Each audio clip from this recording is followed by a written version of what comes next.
Australia and New Zealand by Christine Lindup. Chapter 1. An enormous land.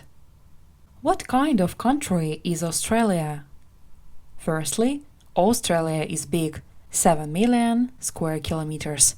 In fact, only 5 countries in the world, Russia, Canada, the United States, China, and Brazil, are larger than Australia. One part of Australia, Western Australia, is 4 times as big as Texas, or 11 times as big as Great Britain. The journey from Perth in the west to Sydney in the east takes about 4 hours by plane. That is longer than the journey from Madrid to Moscow. And if you walk all around Australia along the coast, you will travel 25,760 kilometers. Australia is also low and flat. Only 5% of the land is above 600 meters. But there are mountains in the southeast Australia and in Tasmania. The highest mountain is Mount Kosciuszko at 2,228 meters. It is in the Great Diving Range, near the eastern coast. Australia is hot and dry too. 2/3 of the country, mostly in the center and in the west, is desert. There are hills and big dry salt lakes, and it is very difficult to grow anything.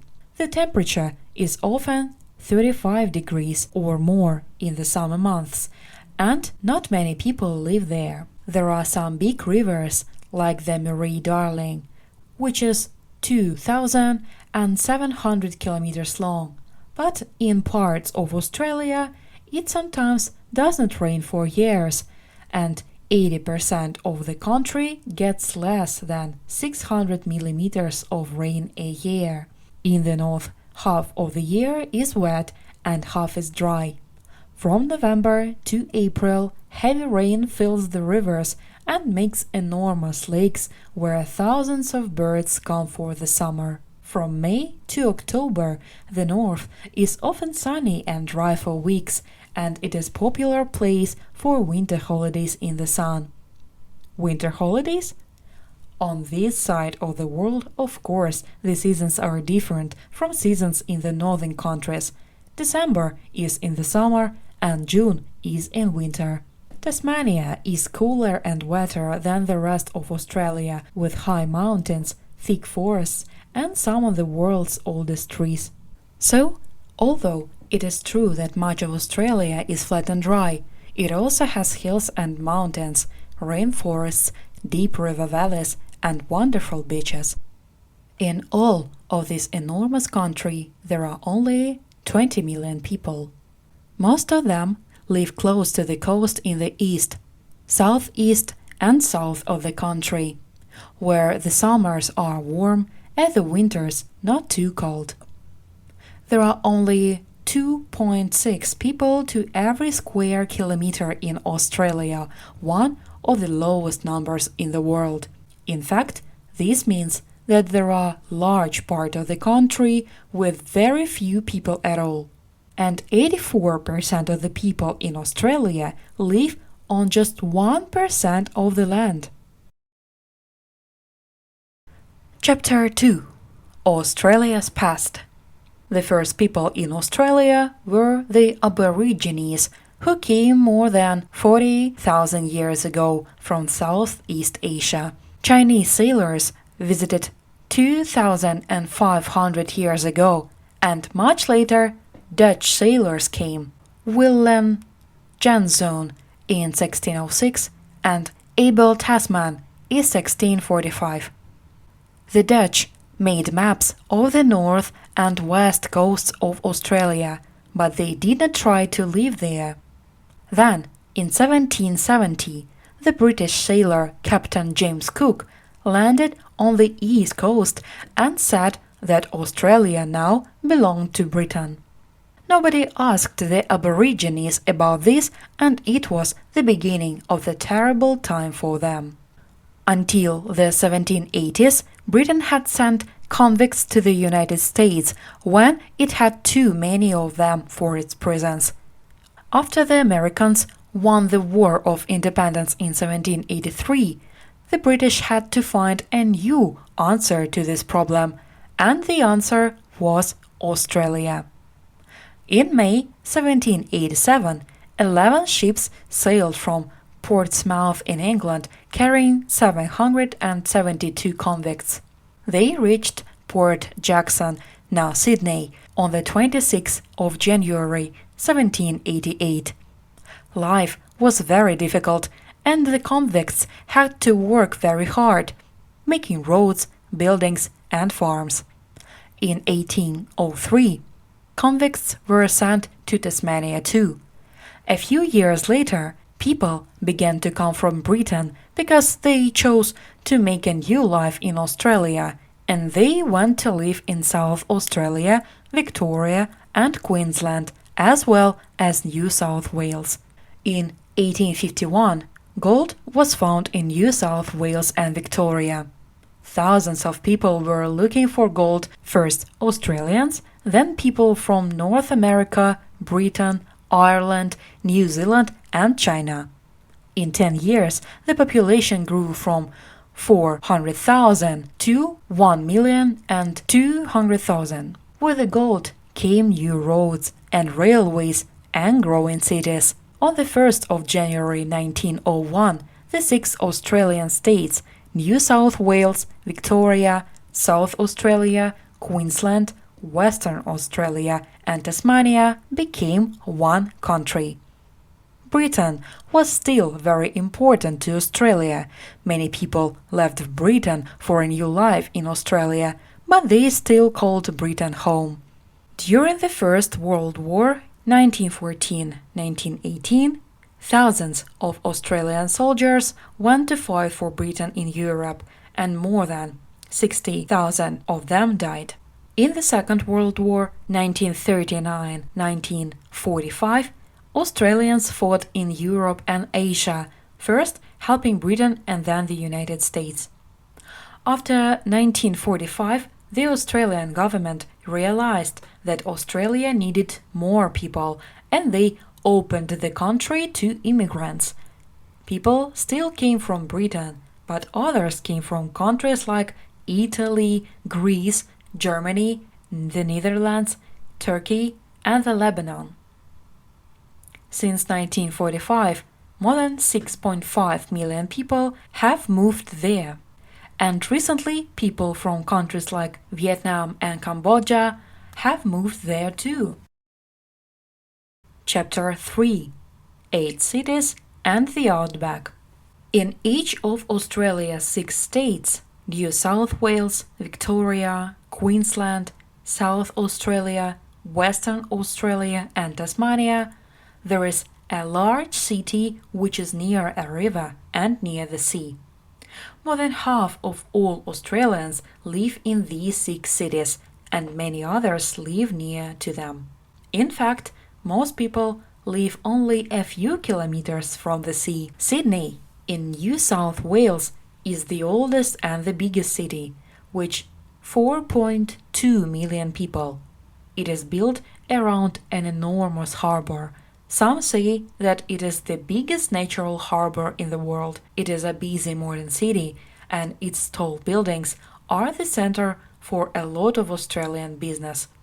It is also an international city where you can eat food from all over the world or just visit some of the 30 wonderful beaches. When they think of Sydney, many people think of the Sydney Opera House. The roof of this beautiful building looks like sails on Sydney Harbour. It was opened in 1973 for music, theatre, and dance. Near the Opera House is one of the longest bridges in the world, Sydney Harbour Bridge. Melbourne, in the state of Victoria, is the second biggest city with 3.7 million people, and it was the capital of Australia from 1901 to 1927. In the 1880s, people built many line buildings in this rich city, and many of them are still there today. It has wide streets, some lovely old buildings, and many large parks and gardens.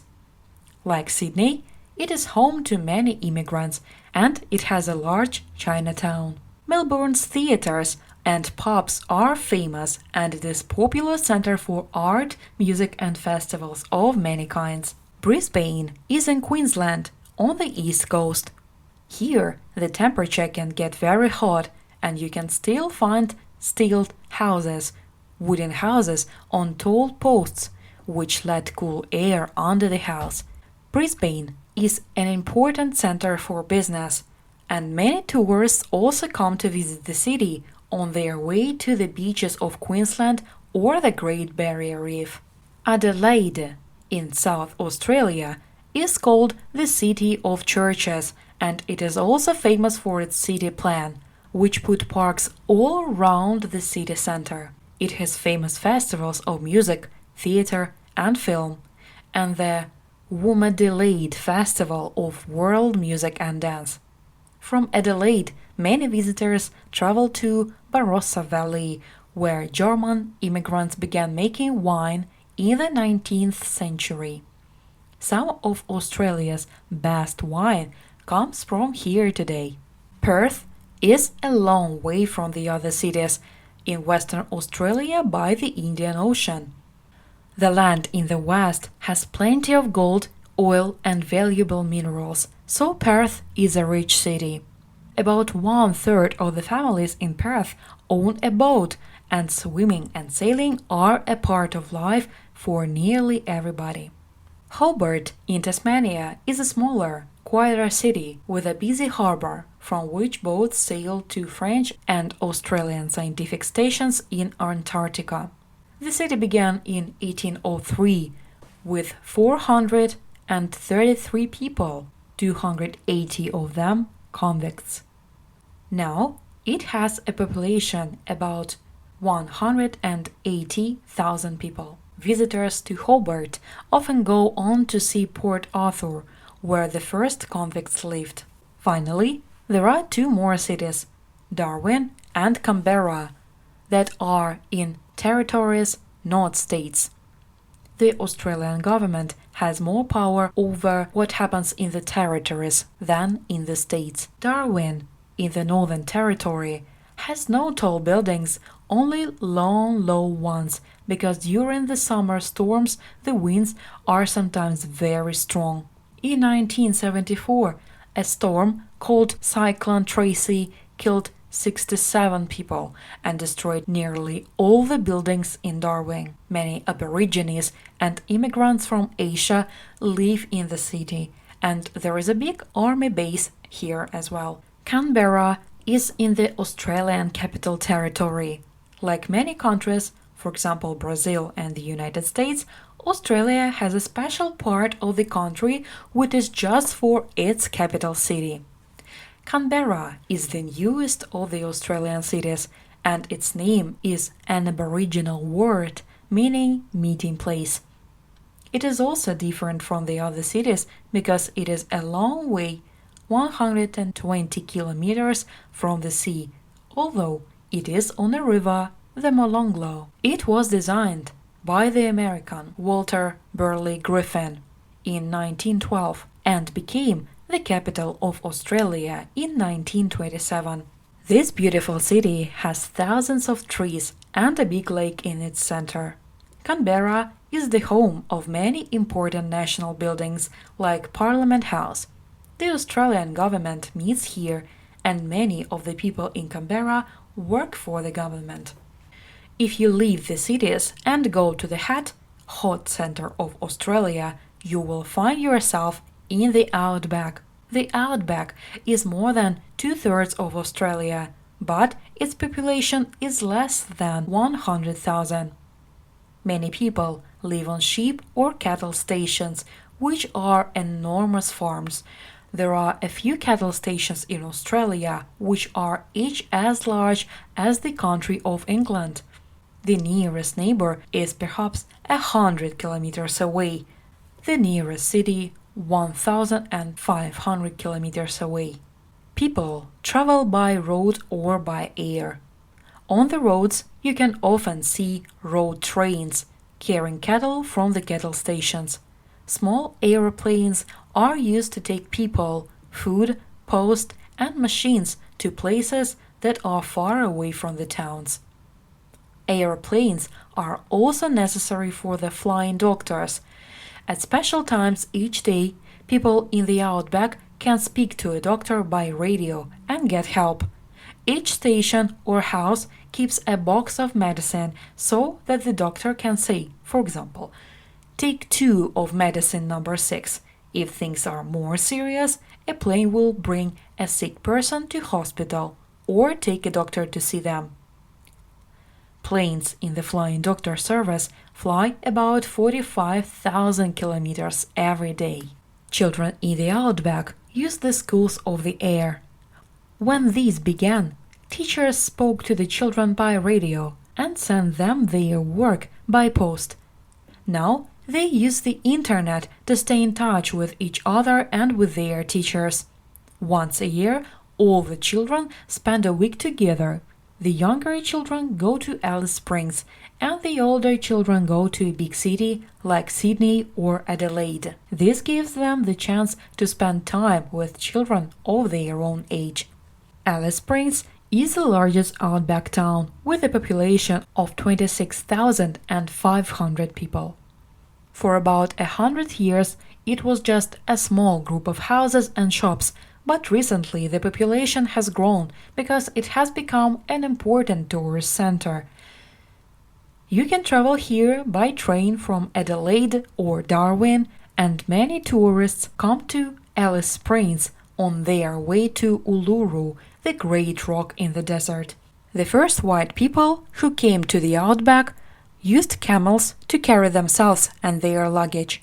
Now there are wild camels living in the desert, and there are farms with camels for tourists who want to try a journey by camel into the outback. With radio, television, the internet, and airplanes, people in the outback feel less lonely than they used to. But the outback is still a hard place to live. From time to time, tourists die when they drive into the outback without enough water to drink. Chapter 4. The Aborigines.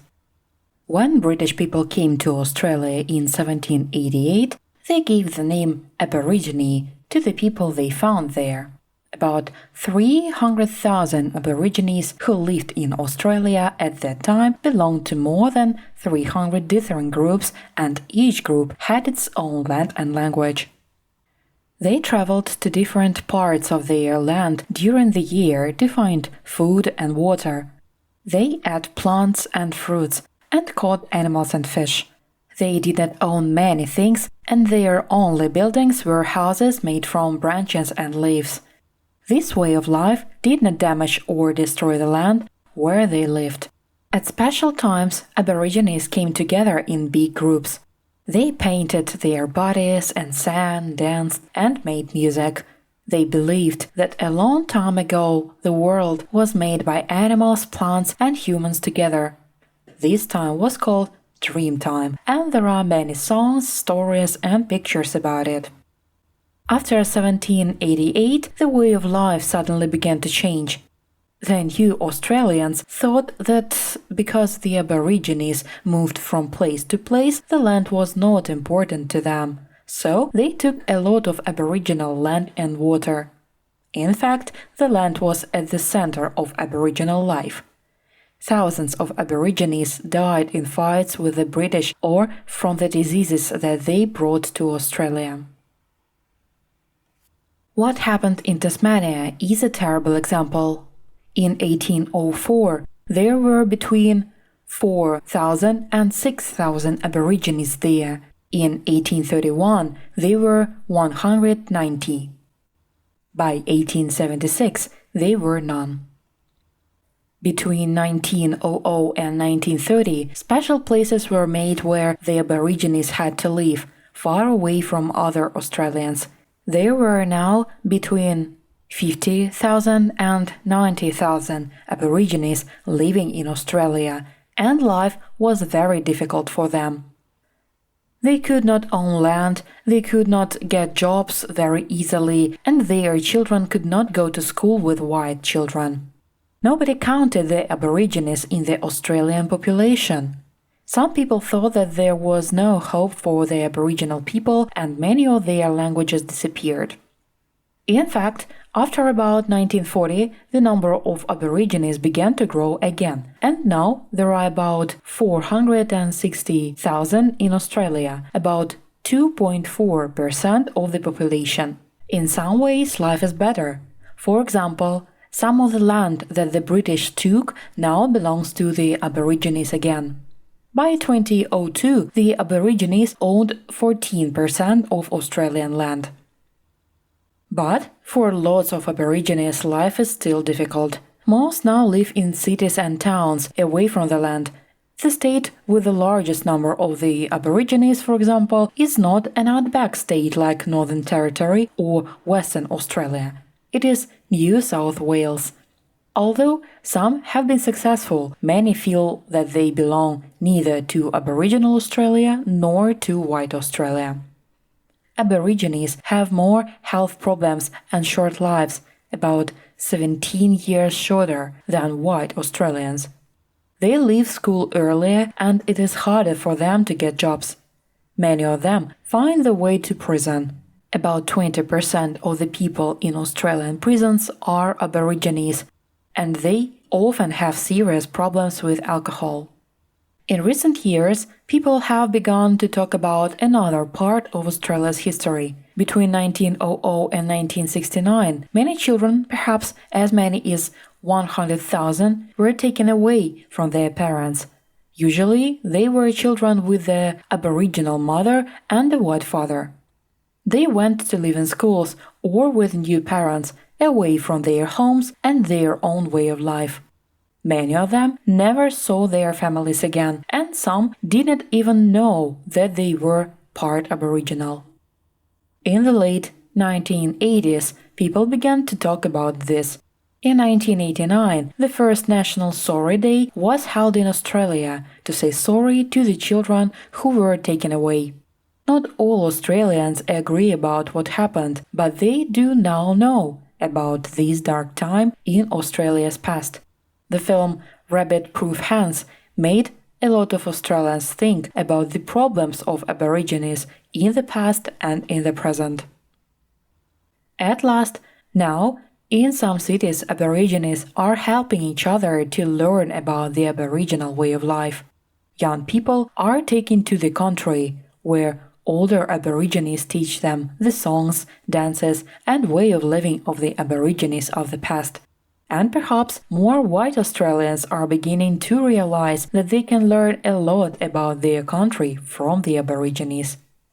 Chapter 5: Uluru and Other Wonders. One of the most beautiful things you can see in Australia is Uluru, also called Ayers Rock. It is an enormous rock alone in the middle of the desert southwest of Alice Springs.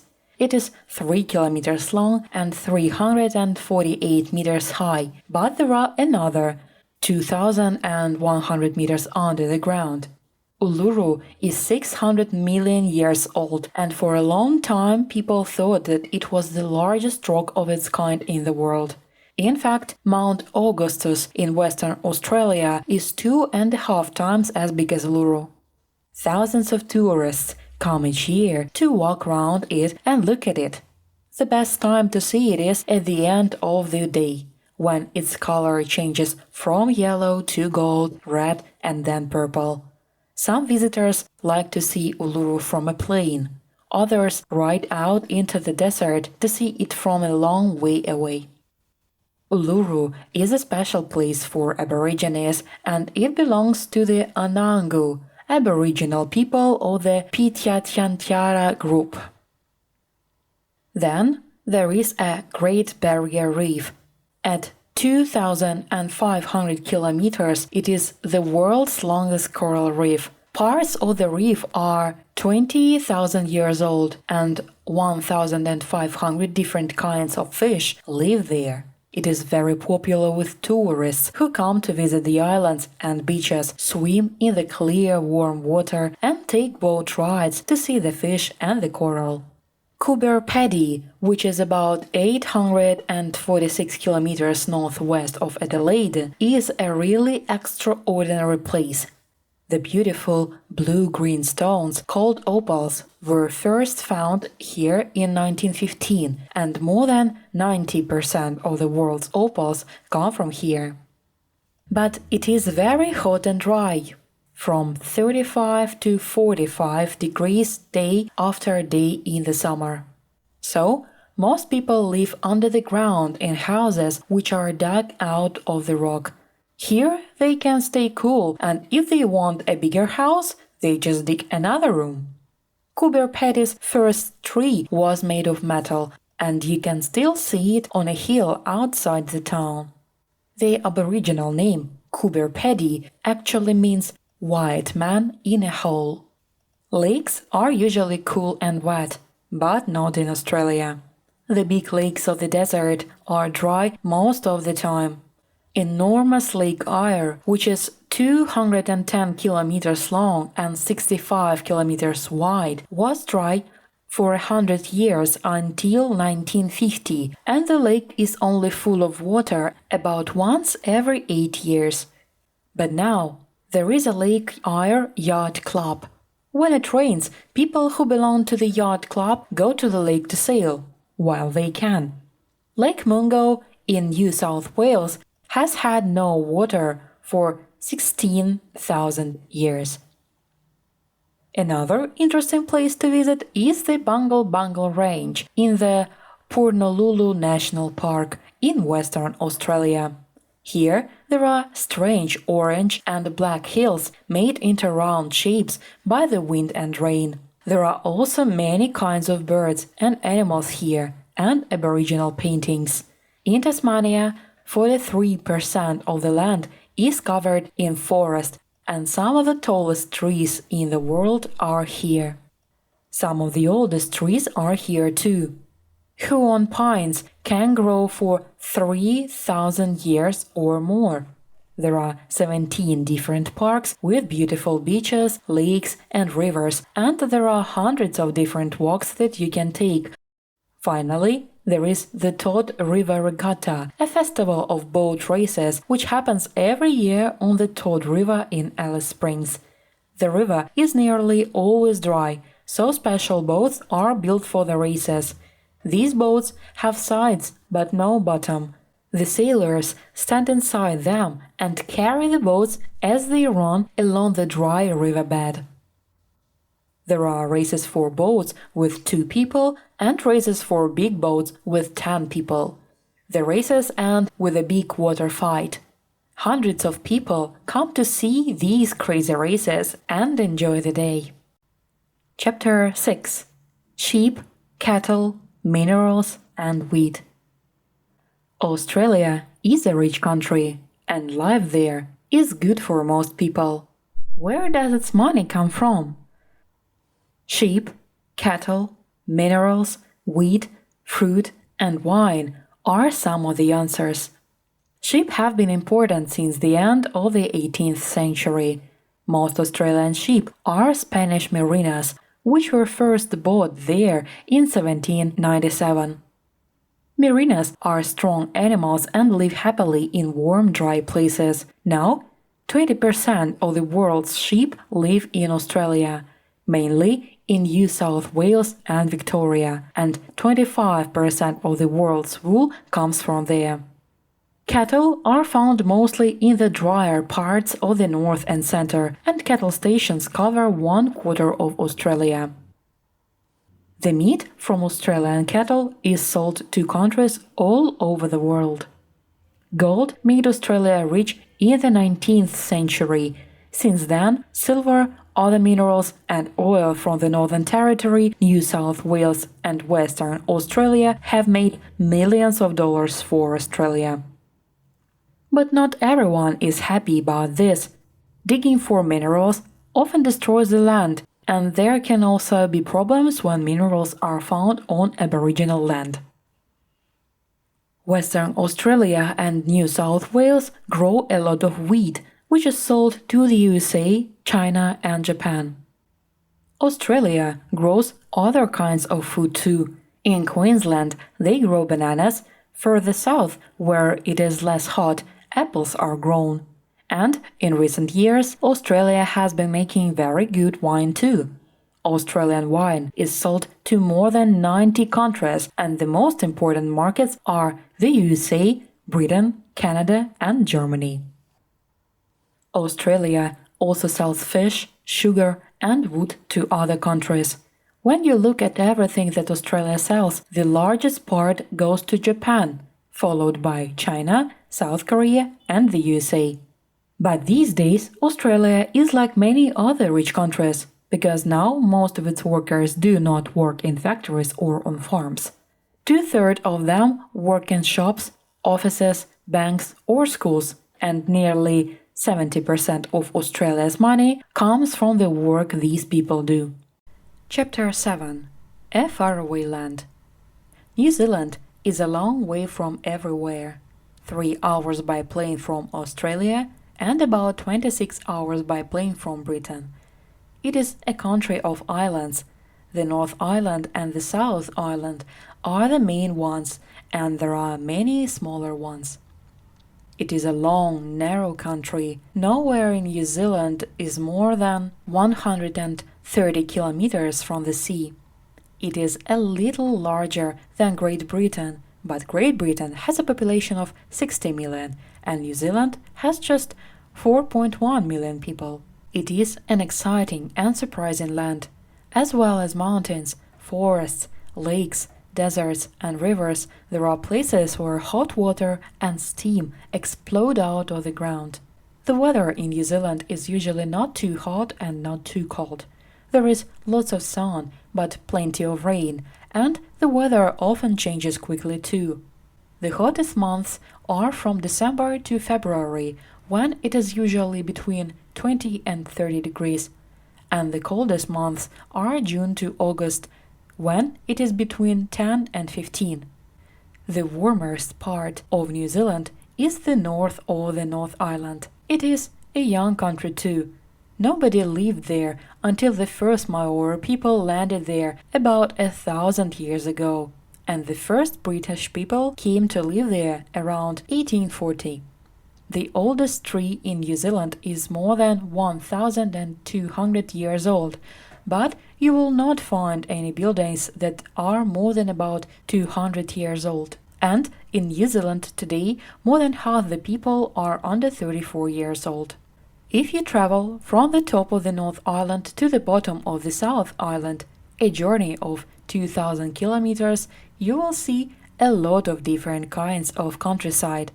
In the north, it is warm enough to grow oranges, and there are dozens of little islands and beautiful beaches.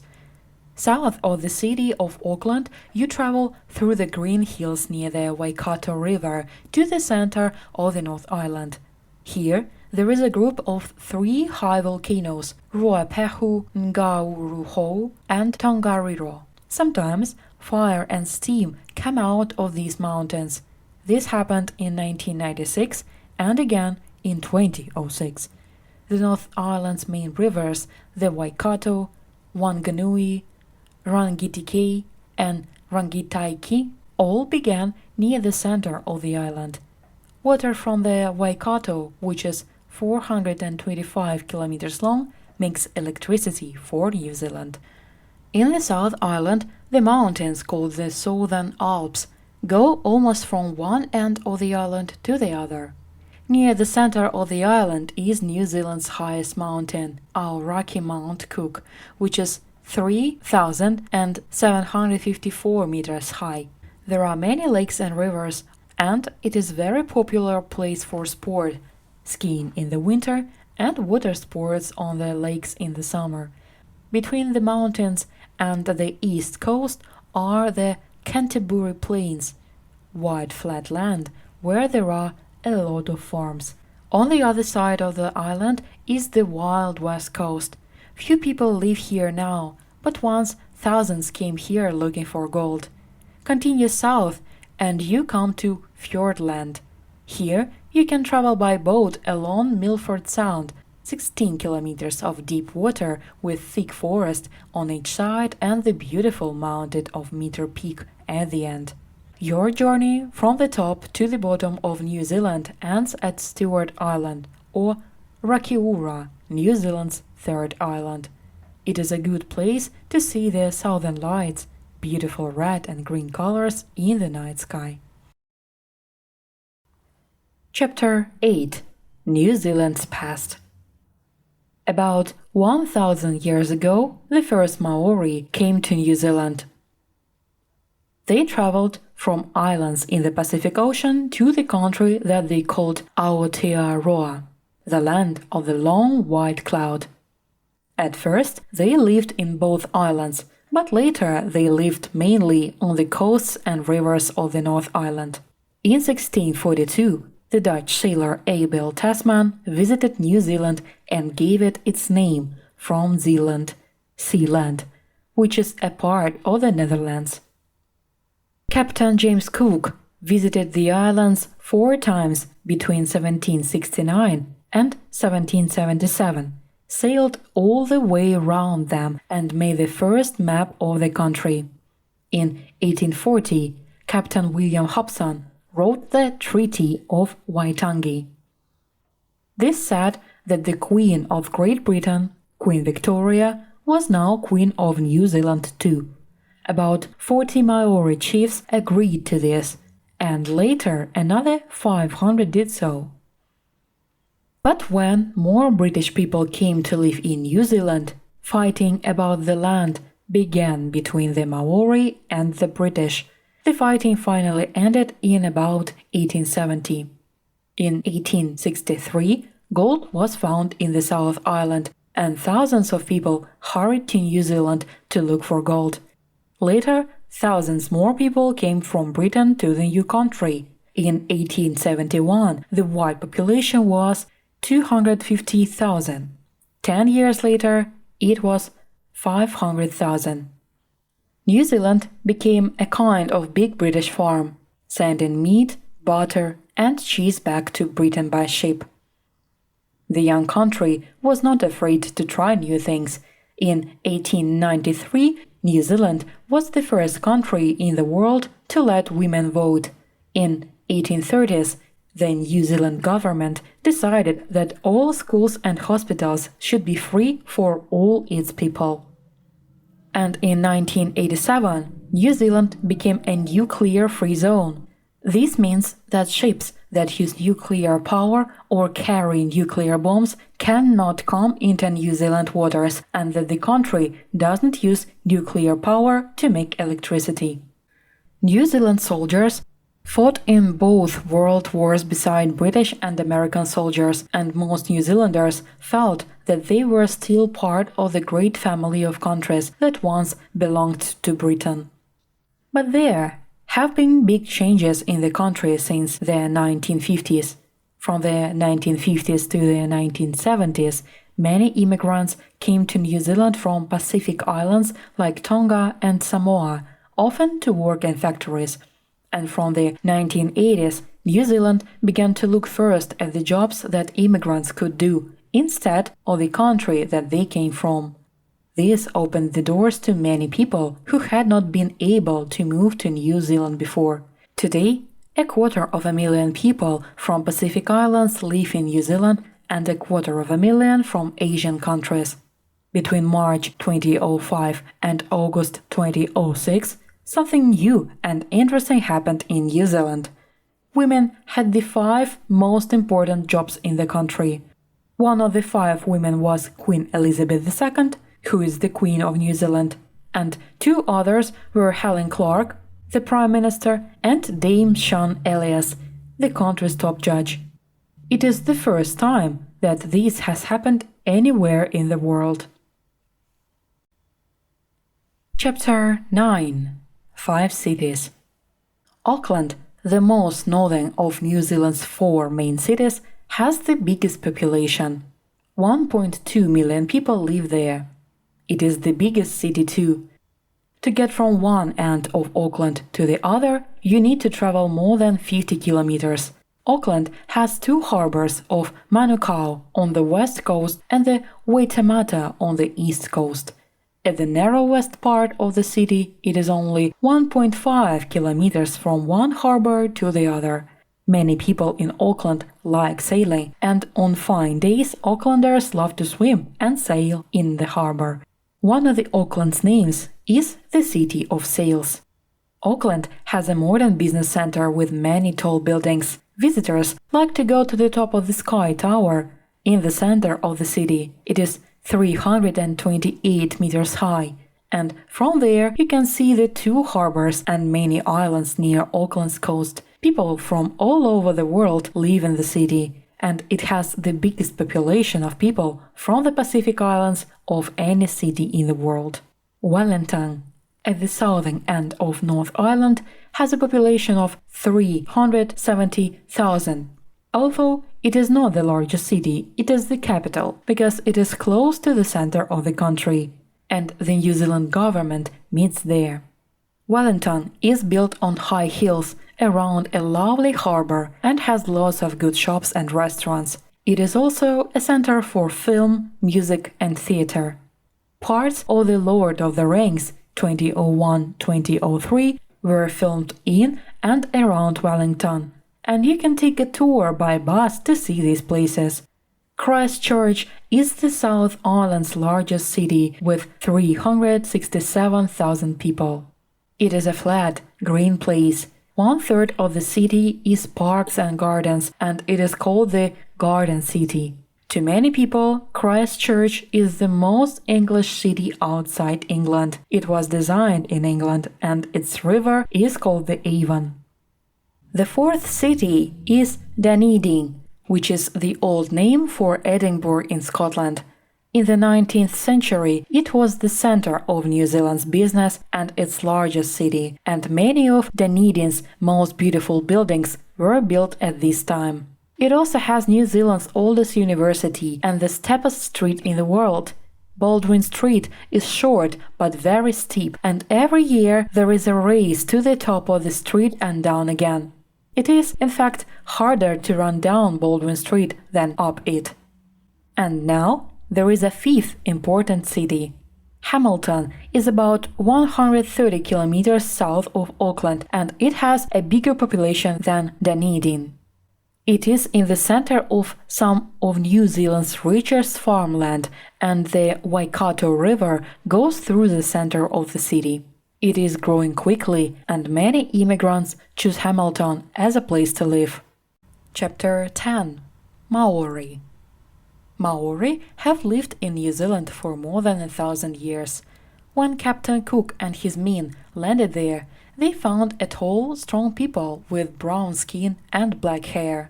Maori of those times lived in wooden houses and had wooden boats, and they often cut beautiful shapes into the wood, which they worked with.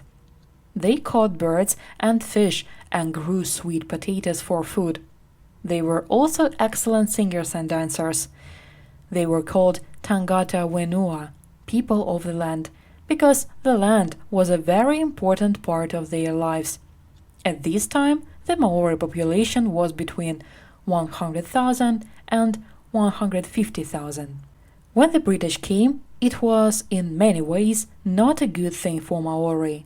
Many people, both Maori and Pakeha, the Maori name for white people, died in the battles over land.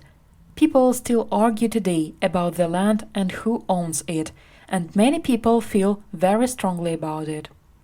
The Pakeha also brought guns, alcohol and cigarettes with them, and diseases which were new to Maori. All of these things brought terrible trouble to Maori, and many of them died.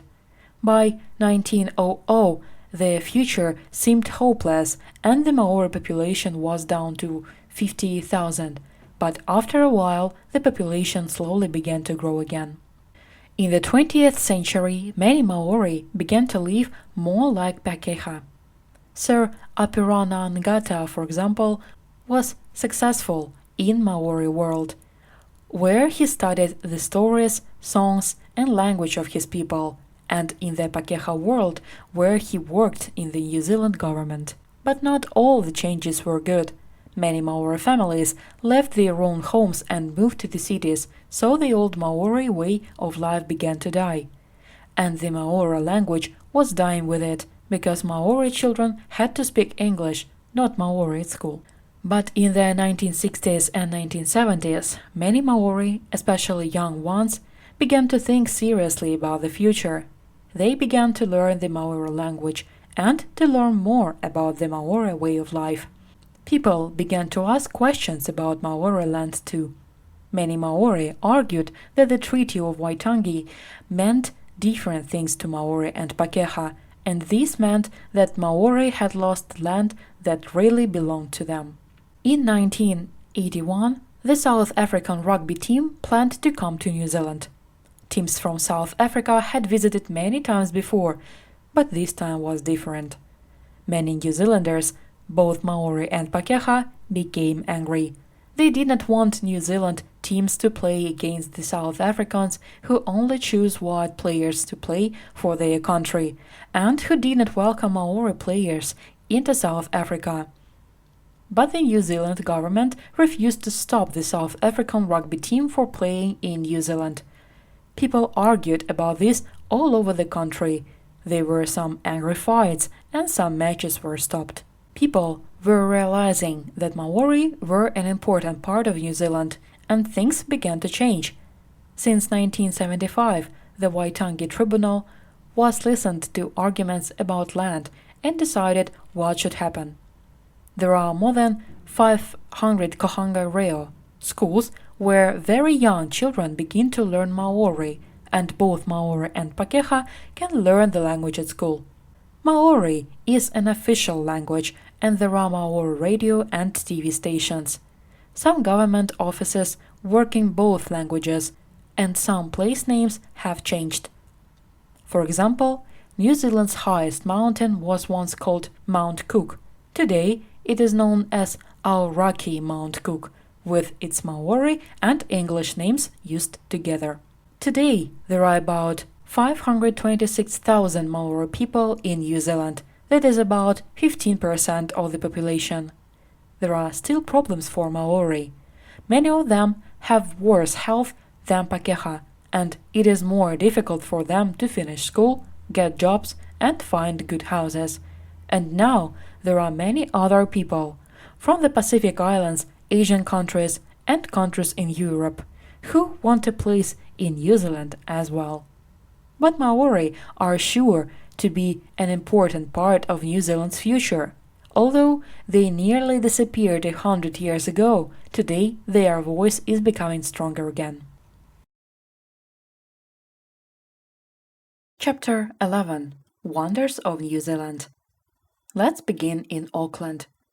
Visitors to the city often do not realize that Auckland's hills are volcanoes, all 48 of them. The youngest one is Rangitoto, which came up out of the sea only 600 years ago. But there is no danger from these volcanoes now. They have been quiet for years. The strangest place in New Zealand is surely Rotorua, a city near the center of the North Island. Here the air smells like eggs and hot water explodes out of the ground. You can walk beside lakes of hot water of extraordinary colors, and there are pools of natural hot water where you can swim. Near Rotorua, steam is used to make electricity. Not far away at Hot Water Beach, on the Coromandel Peninsula, you can find hot water coming up through the sand next to the cold sea. Visitors like to dig in the sand and make themselves a pool of hot water to lie in. About 150 kilometers west of Rotorua are the Waitomo Caves. These enormous caves were made by a river. The best part of a visit is a journey along the river in a boat. You travel silently through the darkness of the caves until you suddenly see thousands of little stars above you. In fact, these stars are lights They belong to very small animals, like flies, which live on the roof of the cave. In 1931, an earthquake destroyed much of the city of Napier, on the east coast of the North Island. When the new city was built, it was in the Art Deco style that was popular at that time. Now, there are only two places in the world where you can see a lot of Art Deco buildings: Napier and South Beach in Florida, USA. Some of Napier's Art Deco buildings were knocked down in the 1960s and 1970s, but many of them are still there, and a lot of visitors came to Napier to see them. At the northern end of the South Island, there are the Marlborough Sounds. They were once river valleys, but now the valleys are below the sea. Captain Cook came here in the 1770s, and if you travel by boat from the North Island to the South Island, you will go through the Marlborough Sounds. The sounds are full of forests, islands, and beautiful beaches, and it is a great place to sail, walk, or cycle. On the west coast of the South Island are the Franz Josef and Fox glaciers. The Fox Glacier is 1.5 kilometers long and drops 2,600 meters from the mountains of the southern Alps to the sea. You can walk to the bottom of the glaciers and see these great rivers of blue ice from close up, or you can take a plane to the top of the glacier. In the southwest of the South Island is Fjordland, where land and sea meet in deep valleys. Many visitors like to walk along the Milford Track. This walk takes 4 days, and on the way you can stop to see the Sutherland Falls, which are 580 meters high. When you arrive at Milford Sound at the end of your walk, you can take a boat trip and see the mountains and forests from the water. Chapter 12. 10 sheep and 2 cows. With warm temperatures and a lot of rain, New Zealand is a great place for farms of all kinds. Sheep and cows are found on farms in both the North and South Islands. The oldest farms began in the middle of the 19th century. Until the 1940s, people said that New Zealanders lived all the sheep back. In other words, the country made most of its money from the wool and meat from its sheep, which is sold mostly to the UK. At this time, 1 person in 4 worked on the farm. Now, only 1 person in 10 works on the farm, but there are still a lot of animals.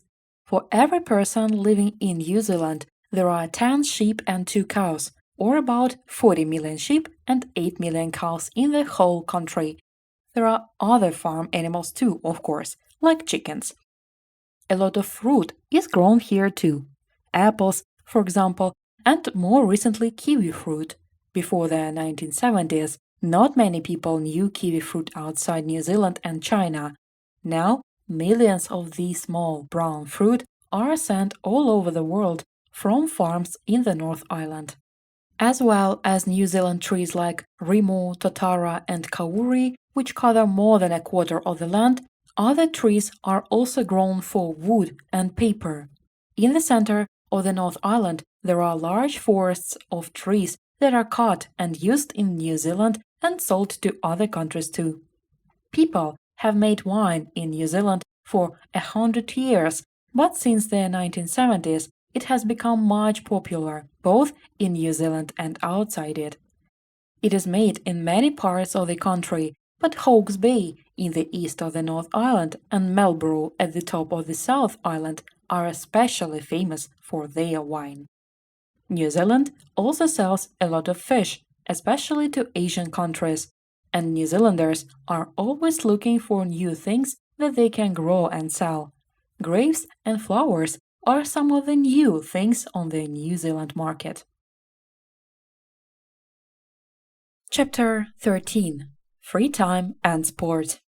Both Australia and New Zealand have plenty of space and good weather, so naturally people spend a lot of their time outside. Although there are flats in cities, most people like to live in a house of their own with a garden. Families spend hours in their gardens, growing flowers and vegetables, playing and having meals. Barbecues are popular, and New Zealanders like a hangi too. This is a Maori way of cooking. You make a fire in a hole in the ground and then put stones on top of the fire. When the stones are hot, you put meat and vegetables on top of the stones, throw on water, cover the food, and fill up the hole. After 2 or 3 hours, you uncover the food and lift it out, and it tastes wonderful. Until the middle of the 20th century, meals in both countries were very much like British meals, and people usually sat down in the evening to eat meat, potatoes, and vegetables. But now, people travel more, and immigrants have brought new foods and new ways of cooking. Young cooks are interested in cooking unusual foods, kangaroo meat, for example, or New Zealand fish, together with foods from Asian or European countries. Playing and watching sport is a very important part of life in both countries. Australia has had the Olympic Games twice. Sydney was home to very successful Summer Olympics in 2000. Water sports are especially popular because so many people live near to the sea, and in 10% of Australian gardens there is a swimming pool. Almost everyone learns to swim, and Australia has had some great swimmers. The most recent was Ian Thorpe, who began swimming for Australia at the age of 14 and later won 6 Olympic gold medals. Sailing is also popular, and in summer the harbors are full of boats, big and small.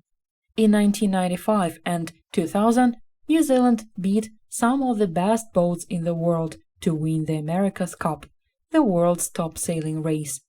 If you like football, you will find 4 different kinds of football to play or watch in Australia and New Zealand. There is soccer, the game that is known as football in many countries, and rugby league, which is also played in England and some European countries. But the most popular kind in Australia is Australian rules football. More than 500,000 people in Australia play this fast, exciting game, with as many as 18 players on each team. On the day of the final match, in Melbourne in September each year, everything stops in Australia, and millions of people watch the game. In New Zealand, the most popular kind of football is rugby. The New Zealand team is called the All Blacks. Before a game of rugby, the All Blacks do a haka, a Maori dance that makes them feel strong and tries to frighten the other team. It must work, because they are the most successful team in history. Many other sports are popular. Tennis, running, netball, and golf are some of them. Thousands of people like to go to watch horse races, and many of them hope to win some money too. The biggest race of all is the Melbourne Cup, which is held in Melbourne every year in November. That day is a holiday in Melbourne, and all over Australia everything stops when the race begins. Millions of people watch the race on TV or listen to it on the radio. Thousands of New Zealanders watch the race as well, and sometimes the winning horse is from New Zealand. Chapter 14. Animals, Birds, and Plants. Why are there so many extraordinary animals, birds, and plants in Australia and New Zealand? Until recently, it was not easy for people or animals to reach these two countries, so nothing changed quickly there. Many Australian animals are not found in any other country, and the same is true of many birds and plants from both countries. The kangaroo is one Australian animal that everybody knows. The biggest of the 50 different kinds is the red kangaroo. They have big, strong back legs and tails, and an adult can be 2.4 meters high. They can jump more than 4 meters and travel at 70 kilometers an hour. Kangaroos eat grass and leaves and live in groups of about 12. Everyone loves the sleepy gray koalas. Like kangaroos, they have a pouch, a kind of pocket, on their fronts for their babies. After 6 months here, a baby koala rides on its mother's back. They live in eucalyptus trees, sleeping for 18 hours and eating 1 kilo of leaves each day. But they drink almost nothing. In the seas and rivers of northern Australia, you can find crocodiles that are 5 or 6 meters long. They eat fish, animals, kangaroos, and sometimes people. Finally, two very strange animals, the echidna and the platypus. Their babies are born from eggs, but drink milk from their mothers. No other animals in the world do this. The echidna catches its food with its long, fast tongue. The platypus has a wide, flat tail. It swims well, but it can only stay underwater for a few minutes, and it shuts its eyes and ears first. There are more than 800 kinds of bird in Australia. The emu, which is 2 meters tall, is the second largest bird in the world. Only the ostrich is bigger. It cannot fly at all, but it can run at 50 kilometers an hour. Then there is a kookaburra, whose cry sounds like someone's laughing, and the budgerigar, a little blue or yellow bird that people keep in their homes all over the world. Finally, there is the wonderful lyrebird. These birds live on the ground and have beautiful long tails. They have their own songs, but they can also sing the songs of other birds, and they can make the sounds of things like a car engine, the click of a camera, and a crying baby. Eucalyptus trees are found everywhere in Australia, and one kind, the Great Mountain Ash, can grow to 92 meters. These strong trees do not die when there are forest fires. Australia has many other kinds of tree and thousands of kinds of wildflower too. No wild animals lived on the land before people arrived in New Zealand. Because of this, some New Zealand birds lived on the ground without danger, and one of these was the kiwi. The kiwi does have wings, but they have become very small, so it cannot fly. It cannot see very well either, but it can smell, and not many birds can do that. Many people recognize this strange bird now, and New Zealanders are often called kiwis. The kakapoo is another New Zealand bird that cannot fly, but it is very good at climbing. Kakapoos are large, heavy, green birds that come out at night to look for food. There are only 86 kakapoos alive in the world today, so New Zealanders have made special places for them to live. These are on islands where there are no people, cats, dogs, or other animals that could kill the birds. Everyone hopes that soon there will be more kakapoos. New Zealand is also the home of the tuatara, which lives on a few small islands of the coast. The tuatara is one of the oldest types of animal in the world. Tuatara are about 60 centimeters long and have a third eye on the top of their heads. They sleep during the winter, and they use their third eye to wake themselves up in spring. Finally, New Zealand has many beautiful trees. The pohutukawa tree has red flowers at Christmas time, and people call it the New Zealand Christmas tree. But the greatest tree of them all is the kauri. Kauris are tall, straight trees, and their wood is excellent for boats, bridges, furniture, and houses. Today, you cannot cut down kauri trees, but you can visit the kauri forests to see these wonderful trees. The tallest kauri in New Zealand is in the Waipoua forest, north of Auckland. It is called Te Mahuta, or King of the Forest. It is 52 meters tall and more than 1,500 years old. Chapter 15. Famous People. The earliest and most famous Australians is Ned Kelly. Together with his brother and two other men, Kelly robbed banks in the 1870s. Kelly and his friends wore armor which they made themselves, and they soon became famous all over Australia. Kelly was finally caught and killed in 1880, when he was just 25. A famous group of paintings by Sir Sidney Nolan shows Ned Kelly and his men. Australia has had a lot of sports stars too. In tennis, Rod Laver won 4 times in the 1960s at Wimbledon in London. where international tennis stars play every year to find the best players in the world. Pat Cash won there once, and Margaret Court won 3 times between 1963 and 1970. Yvonne Goolagong won at Wimbledon in 1971, and then again in 1980, and was perhaps the first Aborigine to be famous through sport. The young player Hayden Hewitt was the #1 men's player in the world in 2001 at the age of 20 and won at Wimbledon in 2002. As well as Ian Thorpe, Australia has had other swimming stars. One of them was Shane Gould, who won 3 Olympic gold medals at the age of 15. In cricket, Steve Waugh and Shane Warne are names that are known in Australia and the rest of the world. But one of the most popular sports people of recent years was the Aboriginal runner Cathy Freeman. Cathy won the 400 meters race at the Sydney Olympics in 2000, and Australians of all kinds and colors were excited by her success. Kerry Packer, a businessman who owned newspapers, television stations, and a lot of land, was possibly the richest person in Australia when he died in 2005. International businessman Rupert Murdoch started The Australian, the first daily newspaper for all Australia, in 1964, and now has businesses in Australia, the USA, Great Britain, and Hong Kong. Patrick White wrote Tree of Man and Voss, and won the Nobel Prize in 1973. Thomas Keneally's book Schindler's Ark later became the successful film Schindler's List. Other popular Australian writers are Peter Carey, Germaine Greer, and Robert Hughes.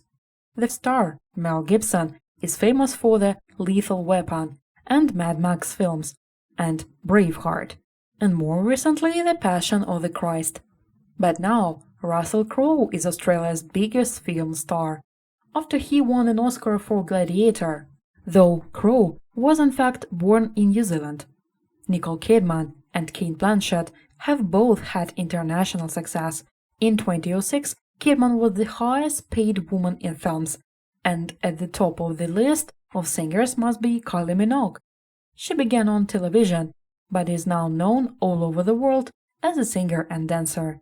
Finally, among Australians, there are 2 very unusual people. Steve Irwin grew up working with crocodiles and other animals. Later, he appeared on television and made films about wild animals in Australia and other countries. Sadly, he died in an accident while making a film at the Great Barrier Reef in 2006. An international television star, Edna Everage, with her extraordinary clothes, purple hair, and fantastic sunglasses, could only come from Australia. Dame Edna has appeared on television shows since the 1960s, and she even has a street named after her, Dame Edna Place, in Melbourne. In fact, Dame Edna is really a man called Barry Humphries. Who is the most famous New Zealander of all? In the 20th century, the answer was probably Sir Edmund Hillary.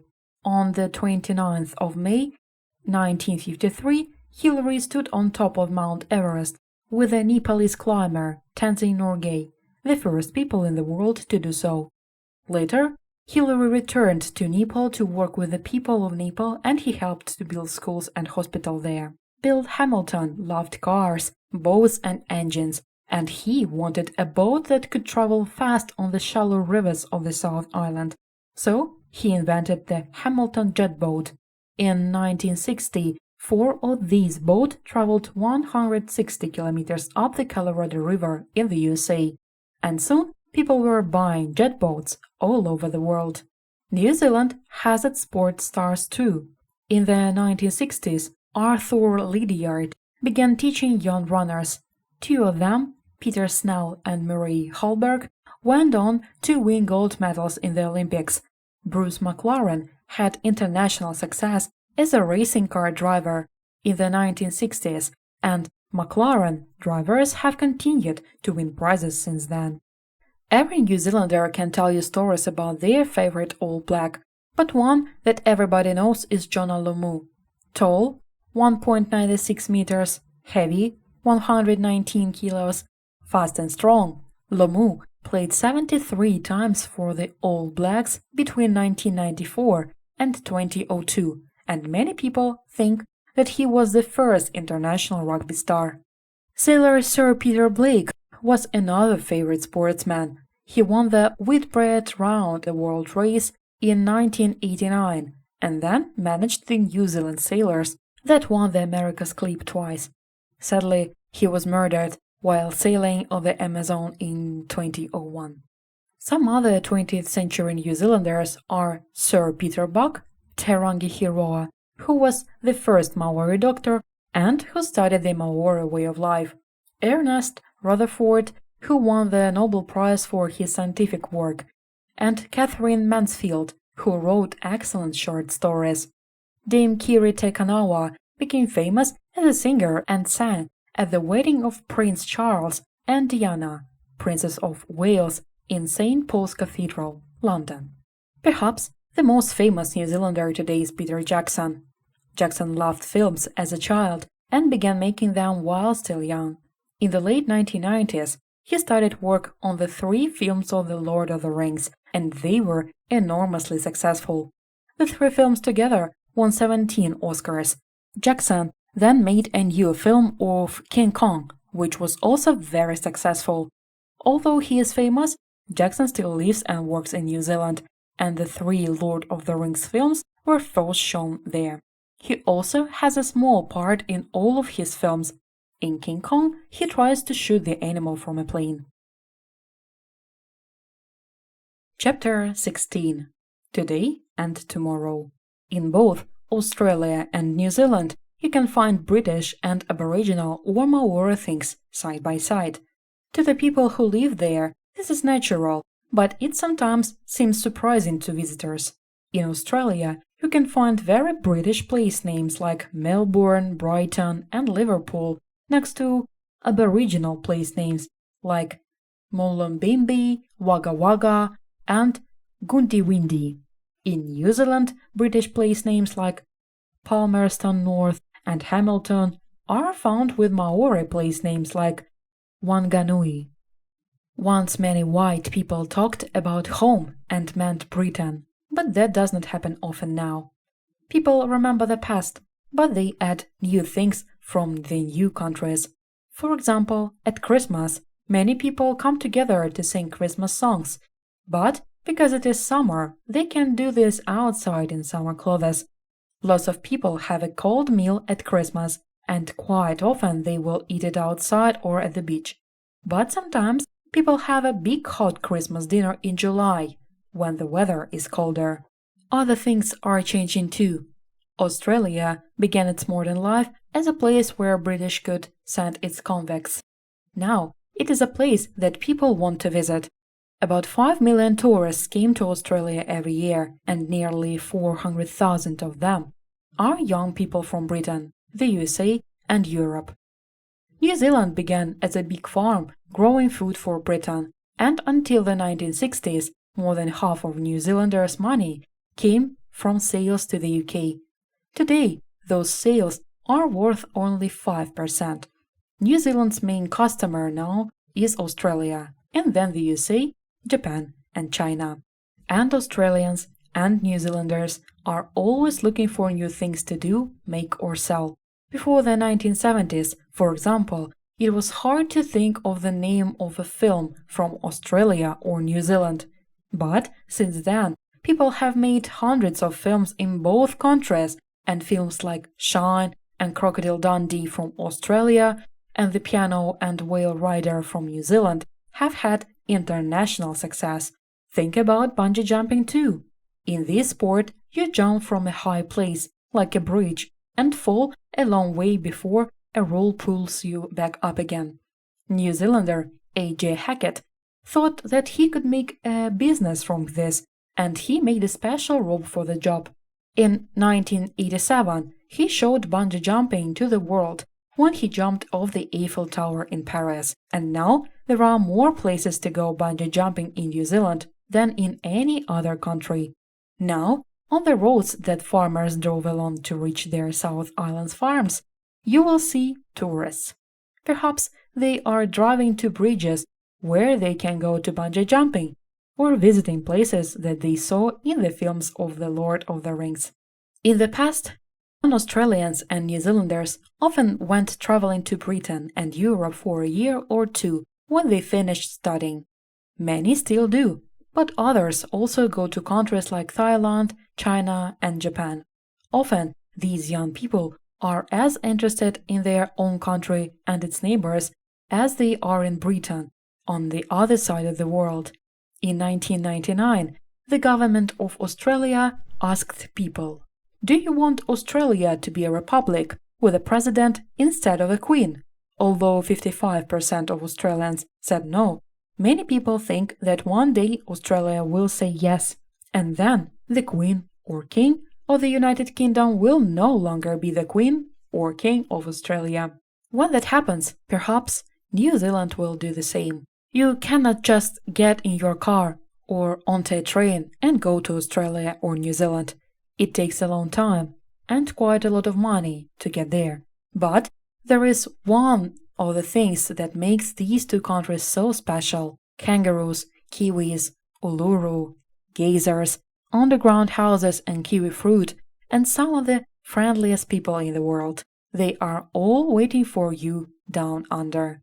Why not come and see for yourself?